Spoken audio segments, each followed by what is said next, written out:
الرحيم الحمد لله وكفى وسلام على عباده الذين اصطفى أما بعد فأعوذ بالله من الشيطان الرجيم بسم الله الرحمن الرحيم قال الله تبارك وتعالى في القرآن المجيد والفرقان الحميد ولا يغتب بعضكم بعضا أيحب أحدكم أن يأكل لحم أخيه ميتا فكرهتموه واتقوا الله وقال رسول الله صلى الله عليه وسلم الغيبة أشد من الزنا صدق الله مولانا العظيم وصدق رسوله النبي الكريم ونحن على ذلك لمن الشاهدين والشاكرين والحمد لله رب العالمين.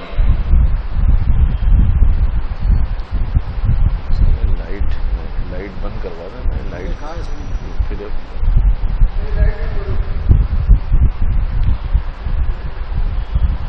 توفیق الہی سے آج کی اس مجلس میں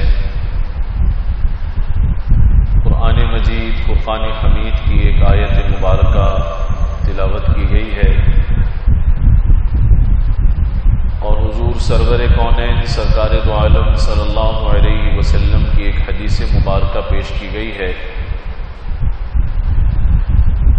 یہ آیت مبارکہ اور حدیث مبارکہ غیبت سے متعلق ہے.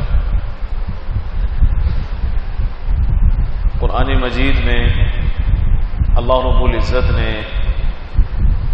پہلے تو غیبت سے منع فرمایا ہے اور پھر اس کی کراہت کو بیان فرمایا ہے. یعنی عند اللہ یہ کیسا مکروہ عمل ہے، کیسا خراب عمل ہے، کیسا قبیح عمل ہے، پھر اس کی قباحت کو بھی ذکر فرمایا ہے. چنانچہ پہلے فرمایا گیا لا یغتب بعضکم بعضا، تم میں سے بعض کی غیبت نہ کیا کرے، اور پھر اس کی کراہت اور قباحت بیان فرمائی گئی ایحب احدکم ان یأکل لحم اخیہ میتا فکرہتموہ، کیا تم میں سے کوئی اس بات کو پسند کرتا ہے کہ وہ اپنے مردہ بھائی کا گوشت کھانا پسند کرے؟ کتنی بڑی مثال ہے جو اللہ رب العزت کی جانب سے دی جا رہی ہے. ایحب احدکم ان یاکل لحم اخیہ میتا فکرہتموہ، کیا کوئی تم میں سے یہ پسند کرتا ہے کہ انسان کا گوشت کھائے، وہ بھی مردہ انسان کا؟ فرمایا یقیناً تم اسے سخت ناپسند کرتے ہو. انسان کا گوشت نہیں کھا سکتا، اور مردہ انسان ہو بھلا اس کا گوشت کھانے کا کون تصور کر سکتا ہے؟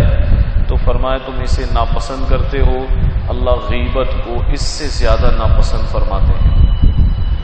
اور حضور علیہ الصلوۃ والسلام فرما رہے ہیں الغیبت اشد من الزنا، غیبت زنا سے زیادہ اللہ کے نزدیک سخت ہے، زیادہ قباحت والی چیز ہے، زیادہ برائی والی چیز ہے. دیکھیے ہمارے ہاں ہماری شاید ہی کوئی مجلس ہمارے گھروں میں، ہماری گلیوں میں، ہماری مجلسوں میں، ہمارے بازاروں میں کہیں بھی ہم بیٹھتے ہیں تو تھوڑی دیر کے بعد ہی غیبت شروع ہو جاتی ہے. کبھی کسی رشتہ دار کا گلہ شروع ہو جاتا ہے، کبھی کسی عزیز کی شکایت شروع ہو جاتی ہے، کبھی کسی مسلمان کا تذکرہ شر کے ساتھ شروع ہو جاتا ہے. ایک ذکر خیر ہوتا ہے اور ایک ذکر شر ہوتا ہے. یہ جو دیواروں کے ساتھ بیٹھے نا، ان سے میں گزارش کروں گا دیوار چھوڑ دیں. مجلس کا ادب ہے جب مجلس ہو رہی ہو تو دیوار سے ٹیک نہ لگائیں، تو دیواروں سے ذرا آگے ہو کر بیٹھ جائیے. تو لطف مجلس کے لیے ہمارے ہاں عادت پڑ گئی کہ ہم جب مجلس میں جب تک کسی دوسرے کا ذکر نہ کر لیں، اس کی برائی نہ کر لیں، ہمیں لطف ہی نہیں آتا. ہم مجلس آرائی کے لیے اسے شاید ضروری سمجھنے لگے ہیں کہ ہم دوسرے مسلمان کی آبرو سے کھیلنے لگے, دوسرے مسلمان کو برا بھلا کہنے لگے. عورتوں کی مجلس ہے تو وہ اس سے خالی نہیں, مردوں کی مجلس ہے وہ اس سے خالی نہیں, اور اسی طرح سے خواص کی مجلس, عوام کی مجلس, پڑھے لکھے لوگوں کی مجلس, ناواقف اور کم پڑھے لکھے لوگوں کی یا ان پڑھ لوگوں کی مجلس ہو. ہر شخص چند کردار متعین کر کے بیٹھا ہوا ہے, بس وہ اس پر تبصرے کو ضروری سمجھتا ہے, غیبت کرنے کو اپنا حق سمجھتا ہے. یاد رکھیں حدیث شریف میں آتا ہے حضور علیہ الصلوۃ والسلام نے ایک مرتبہ صحابہ سے سوال کیا, یہ بتاؤ کہ بدترین سود کیا ہے؟ تو سود تو ویسے ہی بدترین چیز ہے, اب اس میں بھی کوئی بدترین ہوتا ہے؟ آپ نے فرمایا سود میں سے سب سے بدترین سود کیا ہے؟ صحابہ اکرام نے, ظاہر ہے اب یہ تو معلوم تھا کہ سود بدترین چیز ہے, لیکن سود میں بھی کوئی بدترین ہوتا ہے؟ کہ اللہ اور اس کے رسول بہتر جانتے ہیں. آپ نے فرمایا بدترین سود مسلمان کی غیبت کرنا ہے. اگر کسی کو یہ کہا جائے کہ بھائی یہ 10 روپے ہیں سود کے ہیں, آپ کھائیں گے, تو وہ ہاتھ بھی نہیں لگائے گا, بھائی لعنت بھیجو, یہ کیا چیز دے رہے ہو مجھے, بھلا میں سود کیوں کھانے لگا؟ نعوذ باللہ, اللہ نہ کرے کہ کوئی مسلمان سود کھائے. کتنا بڑا گناہ ہے؟ اپنی ماں سے 36 مرتبہ بدکاری کرنے کے برابر ہے. تو آپ نے اس سے بھی بری چیز بیان فرمائی, اس سے بھی بری چیز بیان فرمائی جس کو ہم میں سے کوئی بھی برا نہیں سمجھتا. الحمدللہ ہمارے معاشرے میں فکر مند لوگ موجود ہیں, سود سے نفرت کرنے والے لوگ موجود ہیں, جو مسائل بھی پوچھتے ہیں, فکر بھی رکھتے ہیں, لیکن حضور تو اس سے آگے کی چیز بتا رہے ہیں. اللہ کے نبی اس سے آگے کی بات بیان فرما رہے ہیں. فرمایا سود سے بھی زیادہ جو بدتر اور گھناؤنی چیز ہے وہ مسلمان کی پیٹھ پیچھے غیبت کرنا ہے. اچھا یہ بھی سمجھ لیں غیبت کسے کہتے ہیں. غیبت کے معنی یہ نہیں ہے, بعض لوگ سمجھتے تھے ہم تو سچ بول رہے ہیں, وہ واقعی ناپ تول میں کمی کرتا ہے, وہ واقعی غلط کام کرتا ہے, وہ واقعی بدکار آدمی ہے, وہ واقعی ایسا ہے ایسا ہے ایسا ہے. یعنی غیبت کرنے والا یہ سمجھتا ہے کہ شاید میں سچ بول رہا ہوں, اور جب تک میں سچ بول رہا ہوں میرے لیے غیبت جائز ہے. تو بھئی یاد رکھیں غیبت کہتے ہی سچی برائی بیان کرنے کو ہے. غیبت کس کو کہتے ہیں؟ سچی برائی بیان کرنے کو. آپ یوں سمجھ لیں کہ اللہ نے ہمیں تھانے دار نہیں بنایا, ہم خدائی فوجدار نہیں ہیں کہ ہم لوگوں کی برائیوں کو کریدہ کریں. غیبت سچی برائی کو ہی کہا جاتا ہے. جو برائی واقعتاً کسی انسان میں, کسی مسلمان میں موجود ہو, ہم پیٹھ پیچھے اس کی برائی کی تشہیر کریں, اسی کو غیبت کہتے ہیں. اگر خدا نخواستہ ہم نے ایسی بات مسلمان کے بارے میں کہی ہے جو اس میں موجود ہی نہیں تھی, مثلا ہم نے کسی کے بارے میں کہا یہ شرابی آدمی الیاذ باللہ, یا کسی کے بارے میں ہم نے کہہ دیا یہ زانی آدمی, یا کسی کے بارے میں ہم نے کہا یہ ناپ تول میں ڈنڈی مارتا ہے, کمی کرتا ہے. یہ تاجروں میں بڑی خرابی موجود ہوتی ہے.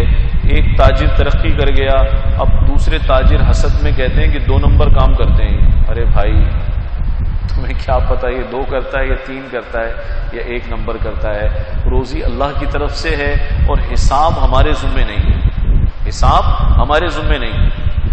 تو اگر کسی مسلمان کی حقیقی برائی بیان کی یہ غیبت ہے پیٹھ پیچھے, اور اگر خدا نہ خواستہ ہم نے کسی کے بارے میں ایسی بات کہی جو اس میں موجود ہی نہیں تھی, مثلا کہا کہ یہ تو بدکار آدمی ہے, شرابی آدمی ہے, اور وہ دراصل زانی اور شرابی نہیں تھا, یا یہ کہا کہ یہ صاحب ناپ تول میں کمی کرتے ہیں, وہ بیچارے نے کبھی ناپ تول میں جان بوجھ کر کمی نہیں کی, تو یہ غیبت نہیں ہے, یہ ہماری جانب سے الزام اور بہتان ہے.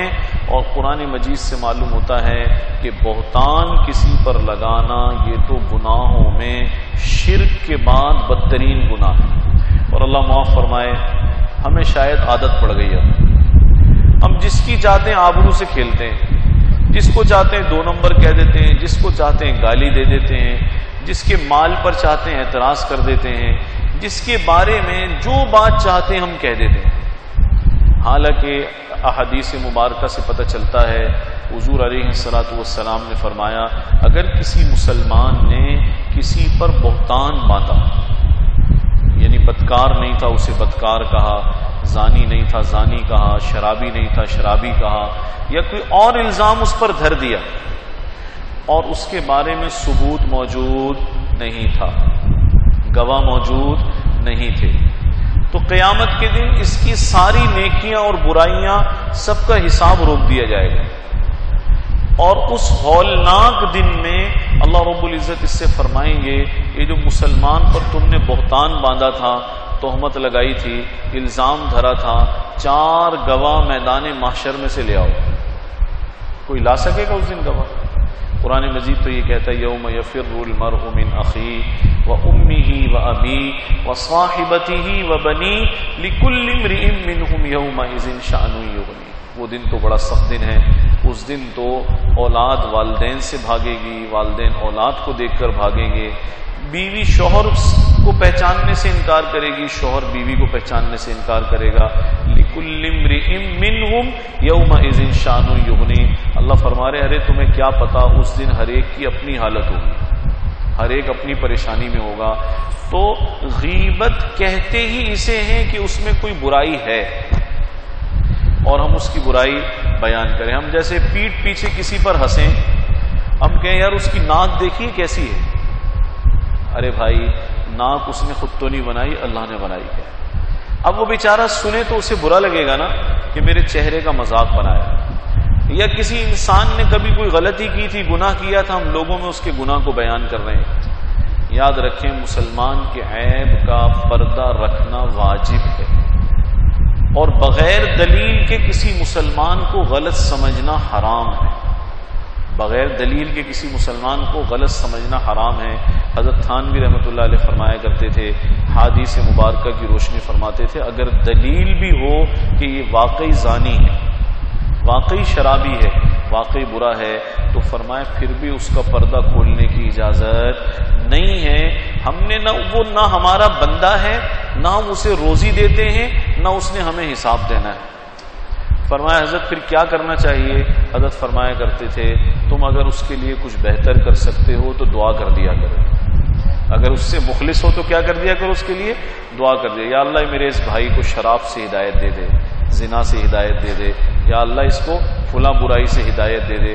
فرمایا جو تشہیر کرتا ہے اس کا مطلب یہ ہے کہ تطہیر اور پاکیزگی اس کے اندر بھی موجود نہیں ہے، جو دوسرے کی تشہیر کرتا ہے خود بھی بھلا آدمی نہیں ہے۔ اگر یہ مسلمان کا خیر خواہ ہوتا تو اس کے عیب پر پردہ ڈال دیتا، اس کے عیب پر پردہ ڈال دیتا اور اللہ سے دعا مانگتا کہ یا اللہ آپ اسے ہدایت عطا فرما دیجیے۔ حضرت فرمایا کرتے تھے مسلمان کے لیے احادیث مبارکہ سے پتہ چلتا ہے ایک مسلمان کا دوسرے مسلمان کے لیے بہترین ہدیہ اور بہترین تحفہ یہ ہے کہ وہ پیٹھ پیچھے اس کے لیے دعا کر دیا کرے۔ اس سے بڑا گفٹ آپ نہیں دے سکتے کسی کو۔ اگر آپ کے لیے کوئی شخص ایسا ہے آپ کے ملنے والوں میں، آپ کے بڑوں میں، آپ کے متعلقین میں، آپ کے خاندان میں جو آپ کے لیے دعا کرتا ہے، مثلا والدین بے لوث دعا کرتے ہیں، اساتذہ بزرگان بے لوث دعا کرتے ہیں، تو فرمایا کرتے تھے اس سے بڑا کوئی ہدیہ نہیں ہو سکتا کہ تمہارے دیکھے بغیر ہی تمہیں یاد کر رہا ہے۔ مجھے یاد ہے ہمارے شیخ حضرت نواب عشرت علی خان صاحب قیصر رحمۃ اللہ علیہ ہمارے بھی شیخ تھے اور بڑے بڑے پاکستان کے اکابرین کے بھی شیخ تھے۔ تو ایک مرتبہ میں نے حضرت کو کوئی مسئلہ لکھا خط میں، کافی عرصے کے بعد جب میں وہاں گیا حضرت کی خدمت میں اسلام آباد، تو ایک مرتبہ پیرانی صاحبہ ہماری اہلیہ سے کہنے لگی بھائی ان سے کہو جب مسئلہ حل ہو جائے اپنے شیخ کو خبر تو کر دیا کرو۔ پوچھا ان کا مسئلہ حل ہو گیا ہے؟ انہوں نے کہا جی مسئلہ حل ہو گیا ہے۔ کہا ان کو کہو کہ جب مسئلہ حل ہو جائے تو شیخ کو اطلاع کیا کریں، وہ بیچارے روزانہ تہجد میں سنتی ہوں ان کا نام لے رہے ہوتے ہیں۔ یہ پیٹھ پیچھے کی دعا ہے، یہ بہت قیمتی تحفہ ہے، بہت قیمتی تحفہ ہے۔ اس لیے جس کے واسطے یہ پیٹھ پیچھے دعا کر رہا ہے وہ تو دیکھ ہی نہیں رہا، اسے پتہ ہی نہیں ہے کہ میرے اس بھائی کی دل میں میرے لیے کتنی محبت ہے، میرے لیے کتنی قدردانی ہے، تو بھائی اگر کر سکتے ہیں تو پردہ ڈالو۔ غیبت کی اجازت ہمیں نہیں ہے، زنا سے زیادہ بدتر ہے۔ محدثین نے اس پر کلام کیا ہے، بظاہر تو زنا زیادہ خراب چیز ہے، دیکھا جائے تو زنا زیادہ خراب چیز ہے، غیبت اس سے کیسے بڑھ گئی؟ یہ سمجھ میں نہیں آتی بات۔ فرمایا اس کی وجہ یہ ہے کہ زنا کو ہر شخص برا سمجھتا ہے، اگر زنا کر لے تو توبہ جلدی کرتا ہے، دل بے چین رہتا ہے نا، بڑا گناہ سمجھتا ہے اس کو۔ فرمایا جس گناہ سے جلدی توبہ کی توفیق مل جائے یہ زیادہ خیر والی بات ہے، اور غیبت اپنے انجام کے اعتبار سے بہت خطرناک ہے، لیکن کرنے والا اسے چھوٹا سمجھتا ہے، زنا کو بڑا سمجھتا ہے اور اس کام کو چھوٹا سمجھتا ہے، اور چھوٹا سمجھنے کی وجہ سے، عادت پڑ جانے کی وجہ سے غیبت سے توبہ بھی نہیں کرتا، اکثر بے توبہ مر جاتا ہے۔ اس لیے حضرت تھانوی رحمۃ اللہ علیہ سے کسی نے پوچھا کہ حضرت غیبت کے گناہ کے بارے میں یہ سنا ہے، جب تک جس کی غیبت کی ہے جب تک اس سے معافی نہ مانگ لے یہ معافی نہیں ہوتا۔ میں آپ کو ایک مسئلہ عرض کروں، بڑی خطرناک بات ہے اس گناہ میں۔ علماء کی ایک بہت بڑی جماعت نے یہ لکھا ہے، غیبت کا گناہ گناہوں میں ایسا گناہ ہے جس کی غیبت کی ہے جب تک اس سے معافی نہیں مانگے گا معاف نہیں ہوگا، اس لیے کہ اس کا تعلق حقوق و لباس سے ہے۔ یہ اتنی خطرناک بات ہے کہ انسان کو یہ سن کر ہی سمجھ جانا چاہیے۔ تو حضرت تھانوی رحمۃ اللہ علیہ سے کسی نے پوچھا کہ حضرت ہم نے پتہ نہیں کس کس کی غیبت کی، ہمیں تو یاد ہی نہیں رہا۔ اب اللہ نے سمجھ عطا فرما دی، اللہ نے ہدایت عطا فرما دی، اور مسئلے کا پتہ چل گیا کہ یہ سود میں بھی بدترین سود ہے، زنا سے بھی زیادہ خراب چیز ہے، لیکن کیسے معافی مانگیں، کس کس سے معافی مانگیں؟ حضرت فرمایا کرتے تھے کہ اگر کسی کو پتہ چل گیا ہے کہ تم نے غیبت کی ہے، جیسے بعض مرتبہ ایسا ہوتا ہے نا کہ ایک انسان نے دوسرے انسان کی، دو بھائی ہیں، انہوں نے آپس میں کسی تیسرے بھائی کی برائی کی، اس تک بات پہنچ گئی۔ فرمایا اگر تو تمہاری غیبت چھپی ہوئی ہے پھر تو ٹھیک ہے، اور اگر جس کی غیبت کی ہے اس بھائی کو پتہ چل چکا ہے اب تو ضرور معافی مانگنی چاہیے تاکہ اس کا دل صاف ہو جائے۔ اور اگر پتہ نہیں چلا، معلوم ہی نہیں ہوا، اس بیچارے کو پتہ نہیں چلا، تو حضرت فرمایا کرتے تھے اپنی دعا میں ایک جملہ شامل کر لو، اللہم اغفر لی ولہ، یا یوں کہہ لیا کریں اللہم اغفر لنا ولہم، یا اللہ ہمیں بھی بخش دے اور جن جن کی ہم نے غیبت کی ہے انہیں بھی معاف فرما دے۔ یعنی مغفرت کی دعا مانگو اپنے لیے اور ان کے لیے، ہو سکتا ہے اللہ رب العزت اس پردے میں معاف فرما دیں، ورنہ اکثر علماء نے لکھا ہے غیبت کرنے والے کو معافی مانگنا واجب ہے، اس لیے یہ گناہ خطرناک گناہ ہے جس کے بارے میں اللہ رب العزت فرما رہے ہیں یہ انسان مردہ ہو اس کا گوشت کھانے کے برابر ہے۔ اور ایک آخری بات عرض کروں گا، حدیث شریف میں آتا ہے حضور علیہ الصلوۃ والسلام نے فرمایا تم بہترین محافظ بنو، تم بہترین محافظ بنو۔ صحابی نے عرض کیا یا رسول اللہ بہترین محافظ کون ہوتا ہے؟ ہم تو محافظ سمجھتے ہیں جو سرحد پر پہرا دے، ہم محافظ سمجھتے ہیں جو کسی کی جائیداد کا، کسی املاک کا پہرا دے، تو آپ کس محافظ کی بات فرما رہے ہیں؟ تو حضور علیہ الصلوۃ والسلام نے فرمایا بہترین محافظ وہ ہیں جو پیٹھ پیچھے کسی مجلس میں بھائی مسلمان کی آبرو کی حفاظت کرے۔ یعنی ایک مجلس لگی ہوئی ہے، آپ بھی بیٹھے ہوئے ہیں، کوئی شخص کسی مسلمان مرد یا عورت کی برائی کرتا ہے، غیبت کرتا ہے، تو فرمایا اسے چاہیے اپنے اس بھائی کی طرف سے دفاع کرے۔ یہ کس کی ہدایت ہے؟ سرکار دو عالم صلی اللہ علیہ وسلم کی ہدایت ہے۔ اور محدثین نے لکھا ہے کہ یہ دفاع کرنے والے بہت کم لوگ ہوتے ہیں، ہمت والے ہوتے ہیں بس، ورنہ عام آدمی تو ایسا ہوتا ہے جب دیکھتا ہے کہ مجلس میں کوئی غیبت کر رہا ہے تو وہ بھی ہاں میں ہاں ملاتا ہے، ہاں بھائی آپ ٹھیک کہہ رہے ہیں، یار آپ صحیح کہہ رہے ہیں، واقعی ایسے ہی ہے، بلکہ وہ دو چار باتیں اپنی طرف سے اور ملا دے گا۔ حضرت ہمارے شیخ رحمۃ اللہ علیہ فرمایا کرتے تھے زمانہ ایسا ہے، فرماتے تھے کہ اگر جو نقل روایات ہے نا، جو بات نقل ہوتی ہے، اب چلتی یہاں سے ہے 10 آدمیوں تک پہنچتی ہے تو اصل بات تبدیل ہو کر کچھ سے کچھ بن چکی ہوتی ہے۔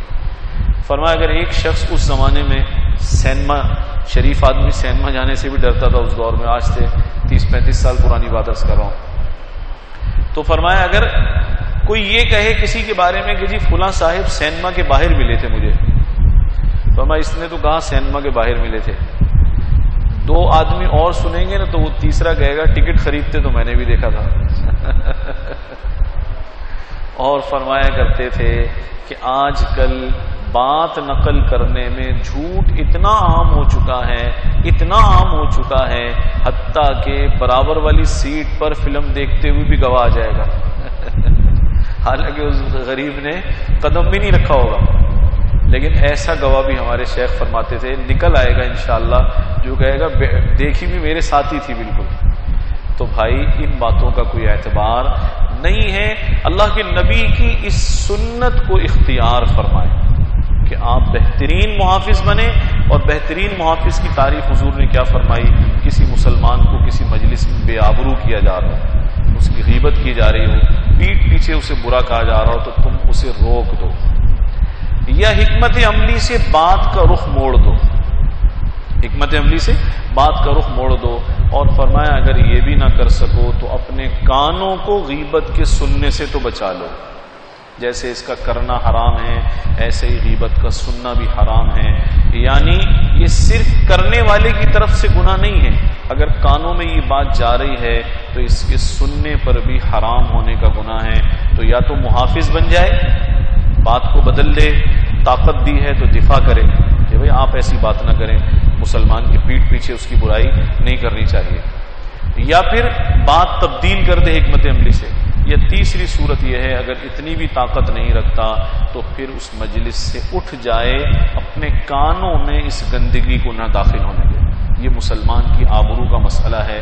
تو میں عرض کر رہا تھا یہ برائی ایسی ہے ہماری ہر مجلس میں آتی جا رہی ہے، ہر گھر میں آ گئی ہے، رشتوں میں اس کی وجہ سے انتہائی نفرتیں ہیں، فساد ہے۔ ایک گھر کے اندر ایک بات نکلتی ہے، وہ بات دوسرے تک پہنچتی ہے، پھر تیسرے تک پہنچ جاتی ہے، پھر وہ اس کی برائی اس کے سامنے، اس کی برائی اس کے سامنے۔ ارے بھائی اس بات سے ڈرو، ہم کسی کے پیچھے پڑیں، ہمیں تو اس بات سے ڈرنا چاہیے کہ اللہ ہماری برائیوں پر پردہ ڈال دے، ہمیں اللہ ویسے معاف فرما دے۔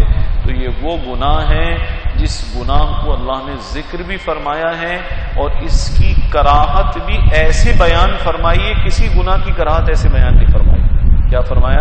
اَيُحِبُّ أَحَدُكُمْ أَن يَأْكُلَ لَحْمَ أَخِيهِ مَيْتًا، کیا تم میں سے کوئی اپنے بھائی کا، اور وہ بھی مردہ بھائی کا گوشت کھانا پسند کرے گا؟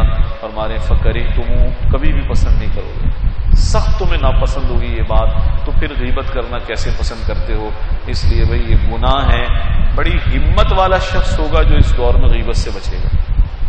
ہمارے اکابرین نے لکھا ہے غیبت سے بچنے کا ایک طریقہ ہے، طریقہ یہ ہے کہ مجالس میں کام کی بات کریں، اچھے موضوعات پر گفتگو کریں۔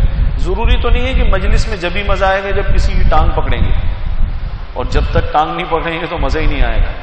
نہیں، اگر آپ غیبت سے بچنا چاہتے ہیں تو دوسرے کا تذکرہ نہ کریں، عادت ڈالیں گھر میں بھی، اپنی مجالس میں، دکان پر، دوست احباب کے ساتھ اٹھتے بیٹھتے دوسرے کا تذکرہ نہ کریں۔ اگر دوسرے کا تذکرہ کر رہے ہیں تو پھر ذکر خیر کریں۔ فرمایا کرتے تھے ذکر غیر نہ کرو۔ سب سے اچھی صورت تو یہ ہے کہ بچوں کو بھی گھر میں عادت ڈالو بھائی دوسروں کی باتیں نہیں کرتے۔ اگر کوئی کہتا نا کہ بھئی ہماری فلانی رشتہ دار خاتون ایسی ہیں یا فلاں رشتہ دار ایسے ہیں، تو بچوں کو بھئی ہمیں کیا پڑی ان کے گھر میں جھانکنے سے، ہمارا کیا کام ہے ان سے؟ آپ آج اس بچے کو روکیں گے، کل یہ بچہ بہت بڑی لغویات سے بچ جائے گا۔ عادت ڈالیں بیٹا کسی کے گھر کے بارے میں ہم نہیں بات کریں گے، ہمارا کیا لینا دینا، آپ اپنے گھر کو دیکھیں، اپنے ماحول کو دیکھیں، اپنی فکر کریں، دوسرے کی فکر نہ کریں۔ یہ عادت بنائیں، اس بات کی عادت بنائیں کہ ذکر غیر مجالس میں کم سے کم آئے، دوسرے کا ذکر کم سے کم آئے، اور اگر کبھی کرنا ہو تو پھر ذکر خیر ہو، اچھا ذکر ہو، اس کی خوبیاں بیان کریں، اس کی خرابیاں ہرگز بیان نہ کریں۔